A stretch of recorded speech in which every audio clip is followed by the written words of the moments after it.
Greetings YouTube, Fuzzfinger here, and in today's video I'm going to show you how to get the Kumbha, likely the most powerful weapon for your Knight Bushi class. And you'll literally decimate your foes with this, but not only that, equip this with a Gendarme and you'll just be the most fantastic tank that the game has ever seen. You'll be doing tons of physical damage, and you'll be taking it all as well with decoy and bubble. I haven't got the gambit set up for that. I've literally just got advanced set up to show you what this weapon's capable of. But with some Genji armor equipped as well, you'll be getting multiple hits in. So 15, 20k damage per attack is going to be a normal thing for your Knight Bushi. So if you want to see how to get this magnificent weapon, and I'm sure you do, please stay tuned and I'll show you how.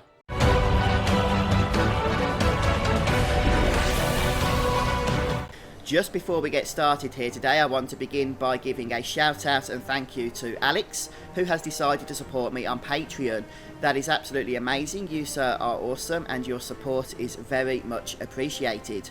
In all honesty, Patreon is something I hardly ever mention in my videos. I usually put a link in the video description, but that's about it. And the reason for that is I don't want to annoy my viewers. And, you know, I think my Patreon campaign has gone a little slow because of that, and that's absolutely fine. You people are here for the content, and that content is free and always going to be free. But that's why when people do find those links and do decide to support me, it means just so much to me, it really does. So big thank you to Alex for deciding to do so.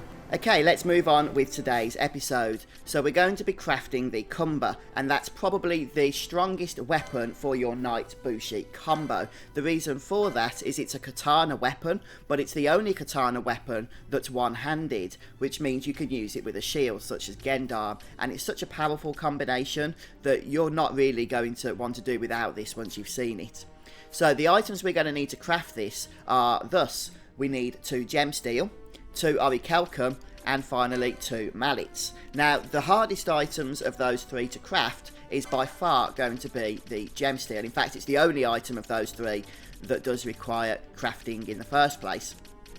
So you're going to need 2 of these. I've got 5, which is more than enough. And if you want to know how to get Gemsteel, then I've done a dedicated video showing you how to do that. I think it's a couple of episodes back in terms of the playlist here, so go and check that out before continuing on today with the rest of the items. You will need Gemsteel, and then we can go and get the others. So I'm assuming if you're still watching at this point, you have your Gemsteel, and now you want to move on with the rest of the ingredients. The next item we're going to be collecting then is the Orichalcum, and again, we need 2 of them.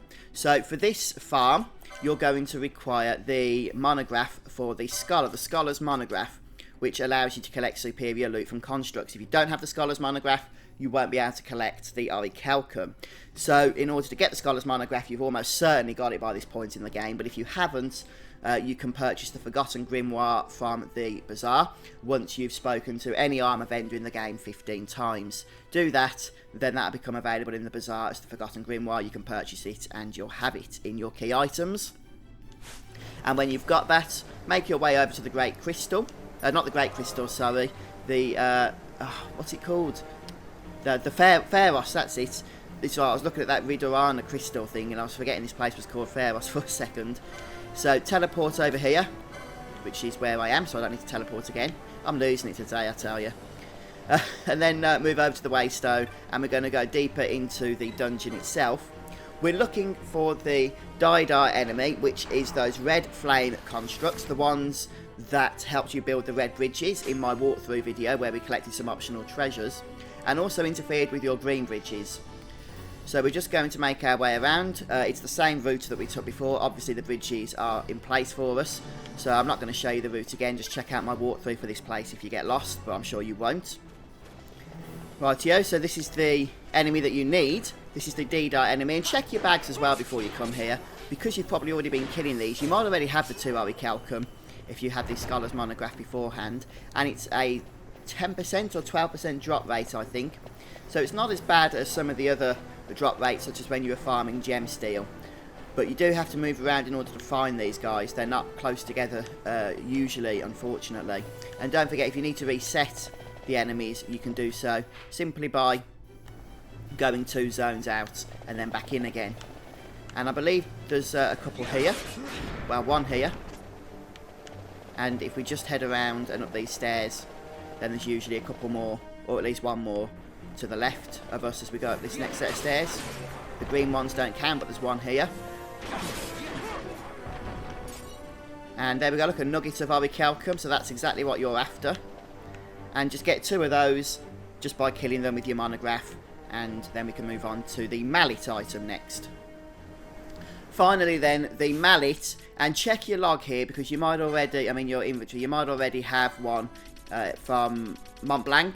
I think for collecting 4 espers he gives you one, so hopefully you haven't sold that, otherwise you'll have to farm 2. But I have got one somewhere. Anyway, there's actually 2 places you can get this item, although as far as I'm concerned there's really only one for me, and that's because the first place, there's the Mallet, look, I just need one more. So the first place is here in Pharos, but you have to be at the 3rd ascent, and I've not reached that point yet in the walkthrough, so I don't want to be going there yet. But if you go to the 3rd ascent, you can encounter the Pyrobolos enemy, which is a bomb type enemy, and you have a low chance of scoring it off that guy either by poaching or as a monograph drop. I'd stick with the latter, to be honest. I think it's got about a 6% drop chance or something along those lines anyway. So it's kind of like a greyish bomb on the 3rd ascent. But the other option is to steal it from a rare monster known as Bombshell, which is what I'm going to attempt to do here. And for this we need to actually make our way over to the Lusu mines. And it has a 20% chance of spawning, the Bombshell does, which is the enemy we're going to be getting this item from, hopefully, in the area known as the Lash Span. So that's that diagonal section there, the Lash Span, that's where we need to go to. So you might just have to run in and out a couple of times for it to spawn, maybe more than a couple. I did about 6 times, but that was fine. It took about, 20 seconds, if that, in all honesty. And you do want the Thief's Glove, since that doubles the chance of from 3% to 6% of stealing the item. And it is the only item that's on the steal list with the Thief's Cuffs equipped. So make sure you set up your gambits, as you would expect by this point. You obviously want to be stealing and not attacking. And this is a rare mob that does respawn if you kill it, so don't worry too much about keeping it alive once you've got the item. And I'm just going to turn the gambits off for Red Ash so that he doesn't do, well, anything really. And Ash is set up just to heal up.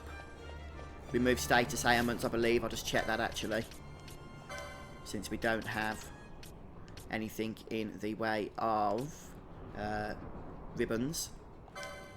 Let's just change this very briefly. Asuna, where are you? There you are. And change that to Ali status any. Don't forget you can have it on any, and she'll only cast Asuna when there's a status ailment that can be removed by Asuna.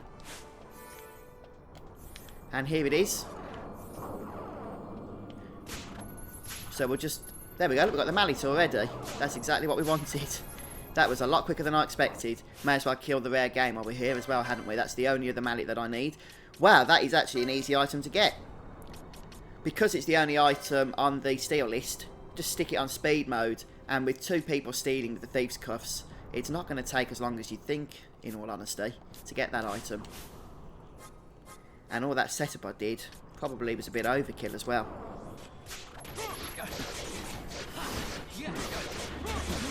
And look at that. You get a free rare mob to kill as well from this video. And that's pretty much it. So we've got all the items now. Let's get back to that save crystal, that orange teleport crystal, and make our way to a bazaar. Oh, I'm looking forward to this. So first of all, my apologies, it's actually 3 Orichalcum that we need. The Final Fantasy Wiki was actually mistaken on that, it says 2. So it's 2 Gemsteel, 3 Orichalcum, and 2 Mallets. And make sure you save before you do anything in terms of the bazaar, because if you do miss anything or mess anything up in selling your ingredients, you're not going to lose out. So we speak to any merchant, of course, and we're going to go and sell. Go over to loot, and we're going to sell the 2 Mallets we just found, and then the Gemsteel, of which we also require to sell 2, and 3 Orichalcum. So where is Gemsteel and Orichalcum? There's the Gemsteel. I'll just sell 2 for now. Keep the rest for the Tornasaur later. Don't forget as well, you can get, if you have all the ingredients for both weapons, you can sell them all together, and then you'll be using less Gemsteel overall. Orichalcum, have I gone past that because I was chatting? No, I haven't. So we'll sell the 3 Orichalcum. Good job I had an extra one actually. And new bizarre goods are available. Wonderful. The Master Crafted Blade is what we're after. And there's the Kumbha. Fantastic stuff. So we're going to say good night to the Deathbringer. Hopefully we can equip this. I think I've got the license for it. Oh, look at that. Look at that beauty. So the Kumbha is it's basically a katana, but it's classed as a sword because it's a one-hander, and katanas in this game are two-handers. But it's basically the strongest weapon, the ultimate weapon for your Knight Bushi combo, and you're literally going to be obliterating everything in your path with this thing. So let's go and test it out, shall we? Here we are in the Nebreus Deadlands. I've got Varn only set to attack so that we can see the hits that he does, and throw this thing on with a really powerful shield such as the Gendarme, and also a bunch of Genji armour, and oh, you're just going to be loving this. And this is without any exposes or anything else. Look at that, 2 hits, 12k damage pretty much in one attack. And that's on the low side of things. 2 hits is low, trust me.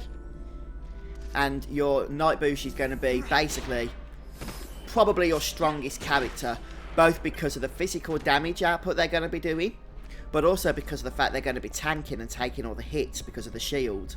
Especially if you're using Gendarme, it's very, very powerful. Where's all the enemies? I want to test more enemies. They're all scared, I don't blame them. So this weapon is just amazing, it really is. You know, the enemies in this game, they just don't stand a chance. Okay, these guys have a high parry chance, but we'll let them have that as we do our 7k damage per hit. Oh. And you can see 2 hits, you know, you're getting that quite regularly. We're just melting through it all, I love it, love it. They can run, but oh, that's such a cliche, I'm going to finish it. Oh, nasty trap. Still, our sword will protect us. So folks, I hope this video has been helpful to you, and you're going to have fun with this, I assure you.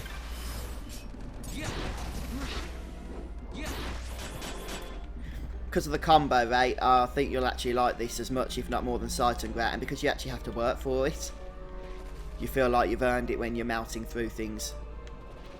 So guys, yeah, I hope you've enjoyed yourself. If this video has helped you, by the way, please do let me know in the comments section. Let us know if you get the Kumbha yourself as well. And please don't forget to hit the like button if you want to support my channel. So thanks for joining me today, guys. And I'll see you soon for more Final Fantasy XII. Take care.